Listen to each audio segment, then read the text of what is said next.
Hello. Ẹ kalẹ́ sà. Ẹ kalẹ́ mà, ṣeré ńlá lè tó mà. Ẹ pé sà. Yes, Ẹ ma. jọ̀ọ́ mo fẹ́ ìrànlọ́wọ́ yín ni sà.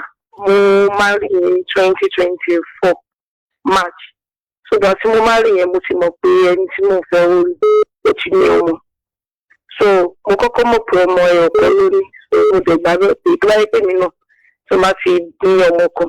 Màá ṣáà rí marry mi. Ìdẹ́gbẹ́ tó ti máa ní torí ní bẹ́ẹ̀ ni tó ti máa mature tó ti máa ní experience. So later I got to know pé kò ń ṣọmọ kan lónà. So I identify she introduction by so I have to cancel the introduction. So later wọ́n ṣá wà bá wa wọ́n wá bẹ̀ mí wọ́n wá bẹ̀ àwọn parents mi pẹ̀lú pastor nkankan ṣé àwọn pé kí wọ́n tó lè ká tó lè ṣe introduction yẹn kí wọ́n lọ sí court kí wọ́n lọ divorce. So that one díje fún ìgbésẹ̀ divorce. So in short àṣà àmàrí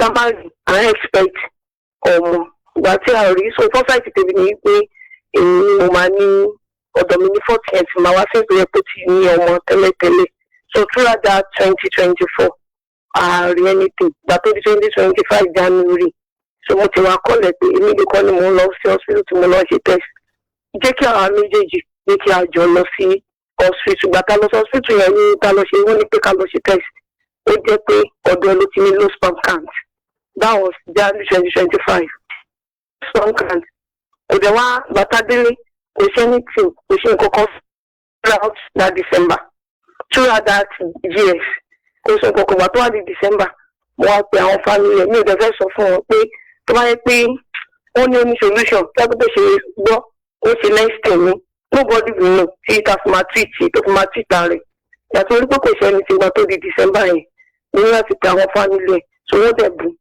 wọ́n dẹ̀ sọ pé ṣé wáyé tèmi tóun ṣe test tèmi ṣe test we should go to another hospital again so the hospital we went then wọ́n gbé wa lọ sí another test pé both of us should go and do the test wọ́n ní test ọkùnrin ẹ̀yọ̀kan ni obìnrin 5 so I did the 5 and it is only 1 so the result brought the test brought the same result pé ó only lost one count and it is very low to them say that it is not up to 1% like 0.06 and the 5 tests I did are normal.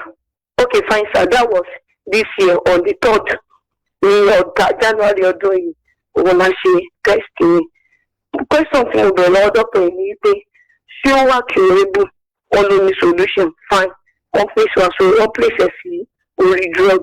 Wọ́n dẹ̀ fi mí lọ́la àwọn drugs kankan since we are having sexual intercourse.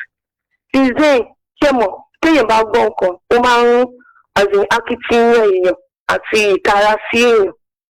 Ó ní ṣe pàtàkì dókítà yẹn wá bílẹ̀ rẹ̀ pé wọ́n ẹ̀tẹ̀ ṣe gbọ́ nǹkan bẹ́ẹ̀ ní for the whole year and you couldn't make a step ó ní òun ìpè result àkọ́kọ́ yẹn tá a ṣe ní January 1st yẹn ní 2025 ó wrong because òun ti ní ọmọ dókítà yẹn wá sọ pé with this result that was UCH doctor wípé with this result àwọn lè gbọ́ nígbàyà wípé you are not the owner of the two kids if genuinely you are the owner of the 2 kids where with that woman ó máa sign divorce tí ẹ̀ẹ́dẹ̀jà wípé yẹ kóun náà tuntun ọ̀rọ̀ ní ẹ̀kejì ìyẹn ọkọ ní that is one life.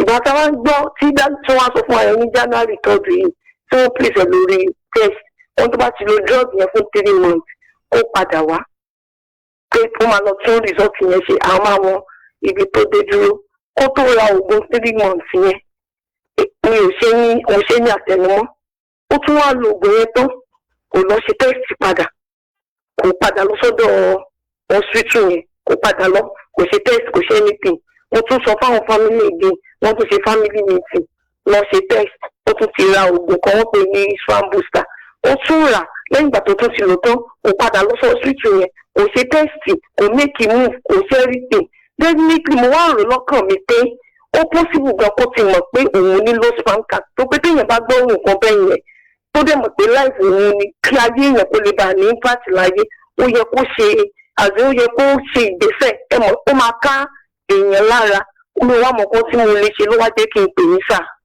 Marriage yín ti pé ọdún mélòó? Going to 3 years to be 3 years next year March. Ẹ ṣe sharing and I'm 36.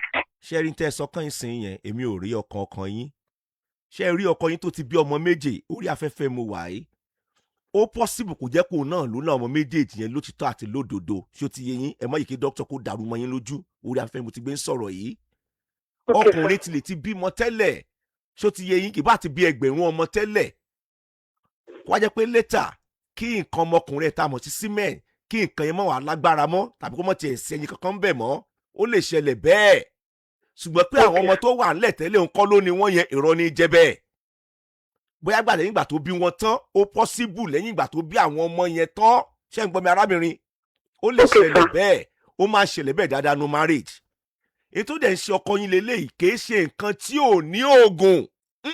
mo ṣe akitiyan lé lórí. oògùn ni. ó wá ṣe ìpolówó kan lọ́dọ̀ yín unique facility mo kọ́ nọ́mbà yẹn ṣé ká pé wọ́n ká lọ síbẹ̀ kò sí bí èpò òun gbọ́ nǹkan kan. òun gbọ́ nǹkan kan ẹ ṣe ní tèmi ò wá sọ fún yín lélẹ́yìí mà ṣe rí kí n tó lè sọ pé kí ọkọ àti ìyàwó kan fira wọn sílẹ̀ yóò fẹ́ lágbára díẹ̀ o ṣó ti yé yín a fẹ́ lágbára díẹ̀ a jẹ́ kó ti la lúlù lọ wọ́n fẹ́ fira wọn ṣoògùn owó ní tẹ́ ẹ̀ ṣe lélẹ́yìí báyìí ní kòríta tẹ́ ẹ dé dúró yìí gbogbo àwọn ẹbí ti bá a sọ látòun lósè kò gbọ́ àbí. bẹ́ẹ̀ ni sà mi ò dẹ̀ fẹ́ sọ fún wọn ní sáìdì tọ̀dọ̀ ti tèmi. ṣé ẹ lè ṣe kankan fún mi ṣọkọ yín wà mẹ́yẹn. kò wọn ò tí ì dé láti fi ṣẹ́. ṣé ẹ lè fún mi nọ́mbà wọn. bẹ́ẹ̀ ni sà.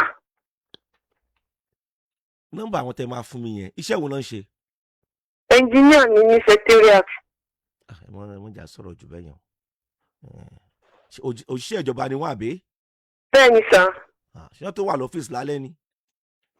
náà wọ́n gbàbẹ̀ lọ sí wọ́n ti ń bọ̀ lójú ọ̀nà wọ́n gbàbẹ̀ lọ sí ní ti ibẹ̀ kí ni wọ́n ṣe ẹ ti ní kí ni ìfẹ́ sọ́jú. ẹ má sọ́jú ẹ má sọ́jú ẹ má sọ́jú. ọ̀nà àwọn máa ń dé báyìí sà. ẹ má sọ́jú ẹ má sọ́jú.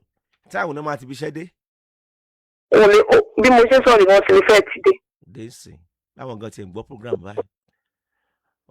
mo dẹ̀ bí mo gbọ́ èmi náà mo gbọ́ kò use with radio ni mo gbọ́. ok ìtẹ́ máa ṣe fún mi lélẹ̀ ṣé wà lórí WhatsApp ma. bẹ́ẹ̀ ni sà. ẹ háì mi lórí WhatsApp. àbí kí wá sọ́dọ̀ yín sà.